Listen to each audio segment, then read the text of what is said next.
Nosso texto de hoje, Lucas 16, versículo 19 ao 31. Havia certo homem rico que se vestia de púrpura e de linho finíssimo e que todos os dias se regalava esplendidamente. Havia também certo mendigo chamado Lázaro, coberto de chagas, que jazia à porta daquele. E desejava alimentar-se das migalhas que caíam da mesa do rico, e até os cães vinham lamber-lhes as úlceras.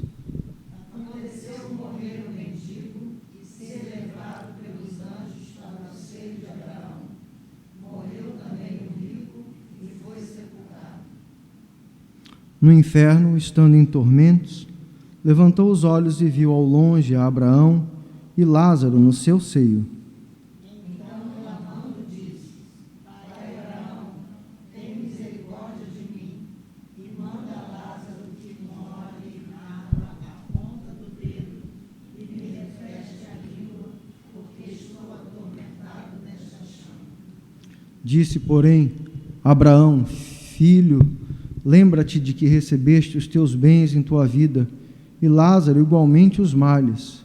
Agora, porém, aqui ele está consolado, tu em tormentos. E além de tudo, está posto um grande abismo entre nós e vós, de sorte que os que querem passar daqui para vós outros não podem, nem os de lá passar para nós. Então replicou: Pai, eu te imploro que o mandes à minha casa paterna, Porque tenho 5 irmãos, para que lhes dê testemunho, a fim de que não virem também para este lugar de tormento. Respondeu Abraão: Eles têm Moisés e os profetas, ouçam-nos. Mas ele insistiu: Não, pai Abraão, se alguém dentre os mortos for ver com eles, arrepender-se-ão. Juntos? Abraão, porém, lhe respondeu: Se não ouvem a Moisés e aos profetas, tampouco se deixarão persuadir, ainda que ressuscite alguém dentre os mortos. Amém.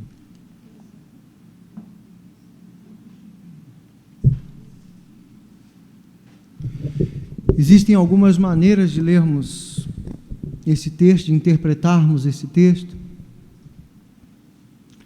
Um texto riquíssimo, por um lado, desafiador, por outro, cortante, né, de algumas de suas palavras. O texto utiliza imagens fortes que falam por si mesmos. Algumas diferenças, alguns polos saltam aos olhos. Por exemplo, o destaque relativo às duas personagens. Uma delas vestia-se de púrpura, vestimenta tingida de roxo que reis e potentados vestiam. Por outro lado, os cães que lambiam as feridas de Lázaro, considerados pelos judeus como os desprezíveis e impuros. O cúmulo para Lázaro era não poder se defender dos mesmos. Ainda também nos traz o texto a imagem amedrontadora do Hades, ou Sheol, nessa versão, o inferno. O pensamento do antigo Oriente Médio concebia o mundo estruturado em 3 níveis: os céus, a terra e o mundo subterrâneo. Já mais modernamente, mais próximo ao texto que lemos, segundo o pensamento judaico, no Sheol, ou Hades, nesse texto aqui, Hades, permaneciam os mortos à espera do juízo. Seriam eles depósitos temporários de defuntos, que posteriormente seriam entregues para a destruição total. Vemos no texto que há uma divisão clara do que se trata uma pessoa, de que se trata uma outra pessoa, 2 personagens, 2 posturas diante da vida, 2 possibilidades diante da vida, 2 experiências distintas. O texto evidencia entre esses personagens o que está separado o que está isolado, o que é não relacional, o que é não vinculado, caminhos distintos. Tanto um homem rico que não se relaciona com o mendigo, bem como o homem no Hades, que não se relaciona com aquele que está nos braços de Abraão, no peito de Abraão, no seio de Abraão, diz o texto, que acolhe a Lázaro. Não há no texto bíblico, além outro texto, senão o texto de João, onde se pronuncia o evento. Um deles, o discípulo a quem Jesus amava, estava reclinado no seu peito. Os dois únicos textos que mencionam esse gesto, essa posição, um sobre o peito do outro, são esses dois únicos textos. Um de João, um de relativo a Jesus, aberto, entregue, acolhedor, né? E o outro aqui, pintado nessas cores, em Abraão, que tem Lázaro no seu ombro enquanto olha o homem rico arder nesse Hades. É um desafio a gente pensar, né, numa personagem, o pai da fé, uma personagem que a gente gosta, que está acostumado a ler, que a Ângela, por exemplo, está acostumada na escolinha dominical, né? Abraão ali, né, acolhe a uns, mas a outros não, e todo esse diálogo travado. Esse texto utiliza de símbolos também muito marcantes, migalhas e um dedo umedecido com água. Talvez elementos que apontem para algo universal: a fome, o sustento, necessidade básica, algo para comer. Por outro lado, alguma paz. Essa paz interior que tanto alvejamos, que tanto é falada, que às vezes invejamos. Paz esta que é impossível num ambiente hostil ou infernal. Estes estão aí para que repartamos, sejam migalhas o que temos, sejam a pouca água o que temos, seja um pouco de paz para oferecer de alguma maneira. No entanto, talvez, mais do que apontar para o Hades ou o inferno, o texto tenha uma capacidade incrível, notável. Apontar para o fato de que o caminho que fazemos, o fazemos caminhando. Que um passo é consequência de outro passo, que será dependente de outro passo, que gerará uma trilha com esses passos que culminarão numa maneira de caminhar. E que pouco a pouco, passo a passo, construímos o que somos existencialmente. O que é a nossa existência? Por onde passamos? Que passos damos? De que maneira damos? Com que velocidade damos esses passos? Com que intensidade?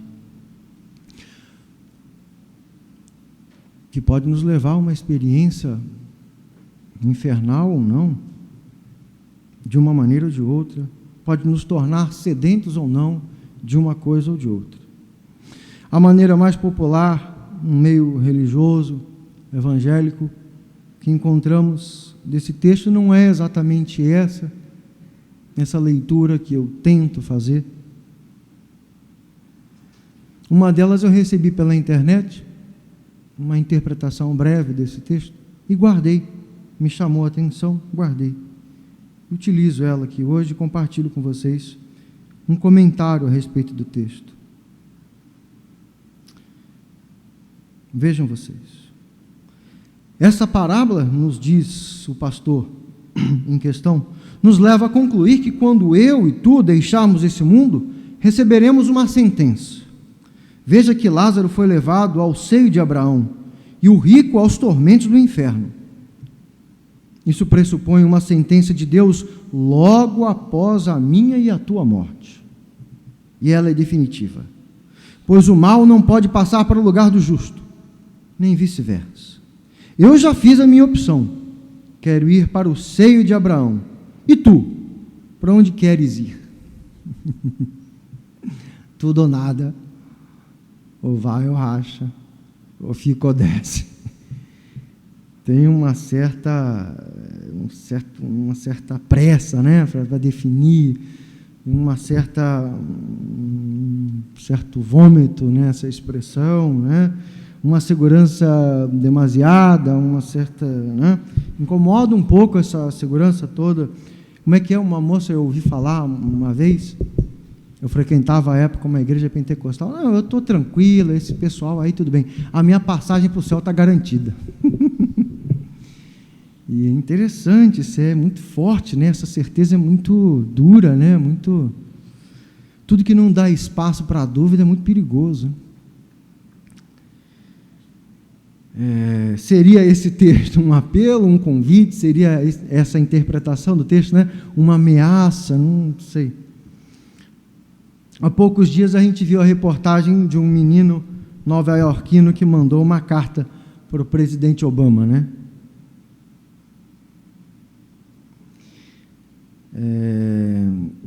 O menino oferecendo a sua casa, né, para o rapazinho da Síria, sobrevivente da Síria lá.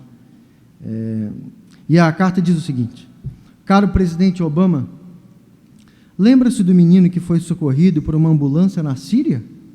Escreveu o menino. Você poderia buscá-lo e trazê-lo para a nossa casa. Estaremos esperando por vocês com bandeiras, flores e balões. Daremos ao menino uma família e ele será nosso irmão. É interessante a percepção do rapazinho, né? Ele parece ter detectado que parte das migalhas do seu cereal matinal era uma comida farta para o pequenino sírio. Eu acho que o que esse menino fez, na verdade, foi molhar um pouco do seu dedo em generosidade e tentar ofertar um pouco do que tinha ao pequeno rapazinho sírio. Com esse mesmo dedo molhado, escreveu sua carta ao presidente americano. Carta molhada por sua generosidade e interesse. Carta umedecida, que não rasgou-se por estar úmida, mas, ao contrário, solidificou-se e, pelo seu frescor e ineditismo, atingiu a todo o mundo. Não é força de expressão, o mundo todo, de fato. Os comentários vieram de diversos países nas redes sociais, com diversas línguas, Oriente, Ocidente, Oceania, Ásia, de fato, também atingida. Quando a gente pensava que não haveria uma imagem mais forte para comover o mundo, como aquela do rapazinho dentro da ambulância, o menino em Alepo, após ser resgatado, vem esse menino, com essa carta, com esse texto, com essas palavras, com esse pedido, com essa sugestão, com essa boa notícia, com essa boa nova. Eu gosto muito de um livrinho infantil, de um autor francês chamado Maurice Druon. Eu quase coloco ele talvez não seja comparável não, mas eu gosto tanto de um como do outro, como Pequeno Príncipe.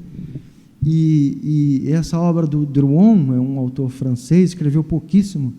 Vocês já devem ter visto, né? Tistou, o menino do dedo verde, né? O Tistou, ele tinha uma capacidade, passou a ter uma capacidade interessante na vida, né? Que tudo que ele tocava gerava flores. Tudo que ele tocava gerava flores, né? E é interessante, no texto, eu vi a peça teatral umas 2 vezes, que inclusive um dos episódios de muito choque, muito conflito lá entre ele e o pai dele, é porque o pai dele ele era dono de uma fábrica de armas, né, de material bélico. E um dia ele, de propósito, visita essa fábrica, né, e ele toca em tudo. Então, o prejuízo para esse pai foi terrível, porque ele tocou tudo, foi gerado flores, emperrou um monte de máquinas lá. E foi assim um conflito danado, era um menino teimoso, idealista, moça. Era um menino idealista, chato, perseverava nas suas ideias e foi para cima. Na adaptação dessa peça no Brasil, esse menino também vai ao zoológico, que é interessante, né? O zoológico aqui do Rio não tem flores, quase nada de flores. Quem já foi, eu vou umas 5 vezes por ano. Agora, e na favela? Viu, moça? No Brasil, a peça demonstra que o Tistu foi à favela. E ali também foram geradas flores inúmeras. E essas favelas, ficaram absolutamente floridas e cheirosas, né? Assim como o frescor, como o perfume dessa carta, né? Carta essa, molhada, assim como o desejo de Lázaro, do homem rico, que queria algo úmido em seus lábios. Carta que atingiu o mundo, umedecida com clamor, mas fundamentada, por outro lado, com coerência, com uma ingênua coerência, com uma lógica irrepreensível. O pensamento do garoto: será que o menino não precisa de um abrigo? Será que não poderia ser aqui em casa? O menino parece ter ouvido as palavras de Paulo Freire: toda intelectualidade precisa estar sempre molhada de afetividade, né? O menino pensou, raciocinou, fez um raciocínio lógico, mas estava tudo muito umedecido pelo seu sentimento, pela sua compaixão, pelo que pudera acompanhar na televisão, aquele garoto de olhos tristes, né? Cinza, acinzentado de poeira, né? Um pouco de cor era sangue. Molhado de afetividade. Molhada é uma boa palavra. O presidente Barack Obama, sem querer, se traiu. Umedeceu os próprios olhos. No penúltimo episódio que teve, eu acho que é o antepenúltimo, que eu acho que ontem ou hoje teve mais um, né? Desses de ataque com armas, com pistolas, com metralhadoras, etc. Num desses episódios, é um combate dele, algo que ele combate tanto, bate tanto nessa tecla, quando falou mais uma vez sobre isso: até quando vamos aceitar isso? Até quando vamos admitir isso? Até quando vamos ficar assistindo isso? O presidente não aguentou, chorou no meio da sua entrevista.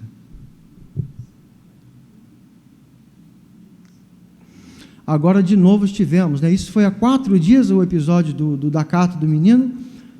Há 2 dias, na sexta-feira, mais um resgate de uma menininha saindo dos escombros, chorando. Mais um. E molha o nosso rosto. Há uma historiadora chamada Catarina Coutai, ela escreveu uma obra chamada A Política e o Estrangeiro. Ela explora um pouco do conceito chamado estrangeiridade. Ela fala, por exemplo, de amor ao próximo e, na sua opinião, de seu oponente máximo, o racismo, chamado racismo. Ela fala sobre fronteiras, fala sobre povos, fala sobre o conflito, o choque, política de um modo geral, mas em determinado momento ela fala sobre os grupos. Isso eu queria compartilhar com vocês. No olhar da autora, o racismo, entendamos com isso a expressão mais ampla possível. O racismo provém do fascínio primordial de cada um por seu semelhante. Visão captadora da forma do corpo do outro como espelho. Em contrapartida, essa visão exclui o estrangeiro, aquele com o qual é impossível identificar-se, pois racharia o espelho. O estrangeiro é esse outro, esse alienos, esse diferente, esse que a gente não se identifica. Em outro momento ela diz: é a negação do estrangeiro que une os semelhantes. É a segregação que funda a fraternidade. Tudo que existe na sociedade humana, afirma ela enfaticamente, está fundado sobre a segregação. E, antes de tudo, inclusive, a própria fraternidade, em seu olhar, diz. Nenhuma fraternidade se concebe, tem o menor fundamento, a não ser por estarmos juntos, isolados de um resto, de um grupo que desdenhamos, que somos indiferentes. ou que não gostamos, ou que não nos identificamos. O texto do Evangelho que lemos nos mostra o pedido do homem rico e sua súplica por um dedo molhado para tocar seu inferno, para atingir seu inferno. Um dedo molhado para visitar o nosso inferno, ou o que é infernal, ou o que está em chamas, ou o que agoniza em nós. O texto tem a contextura de seu tempo, de seus autores, de sua comunidade, de seu grupo, de sua época. O texto mostra também a ideia de inclemência, algo bem comum no nosso tempo. Intolerância quanto à diferença, quanto ao diferente, quanto ao estranho, quanto ao que consideramos estrangeiro, distinto. Diferenças essas que muitas vezes não são relativizadas, ao contrário, potencializadas. Agora tivemos essa experiência, né, nas Paralimpíadas.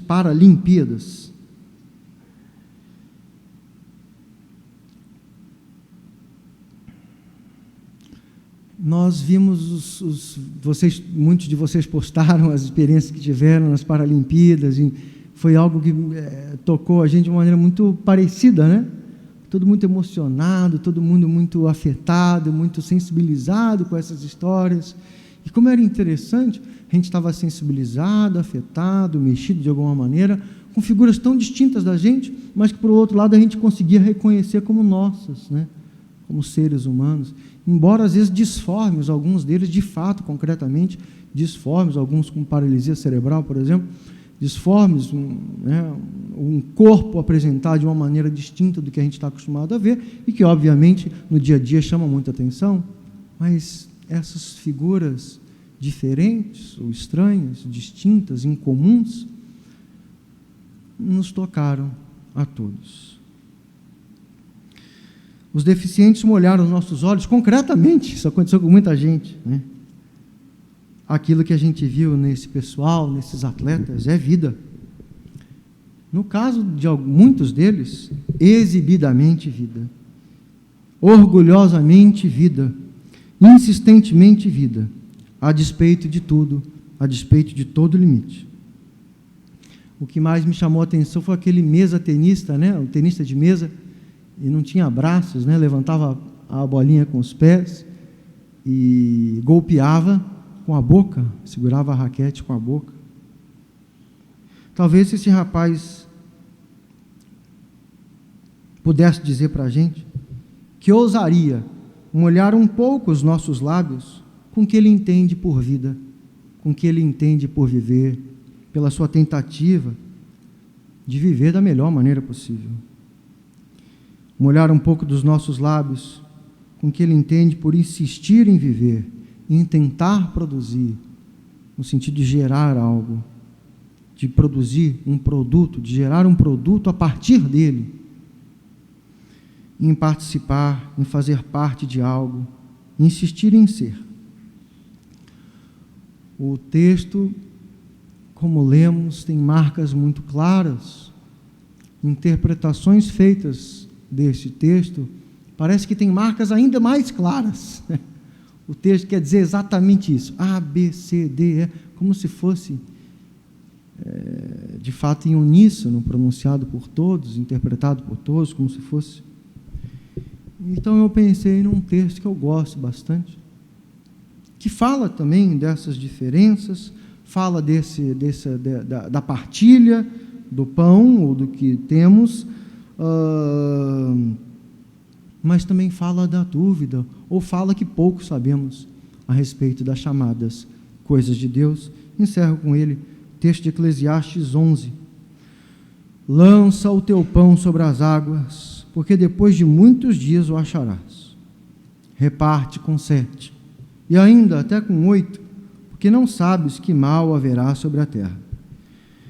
Estando as nuvens cheias de chuva, derramam-na sobre a terra, caindo a árvore para o sul ou para o norte, no lugar em que a árvore cair, ali ficará.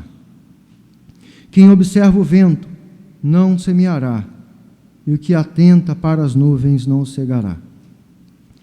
Assim como tu não sabes qual o caminho do vento, nem como se formam os ossos no ventre da que está grávida, assim também não sabes as obras de Deus, que faz todas as coisas. Graças a Deus. Amém.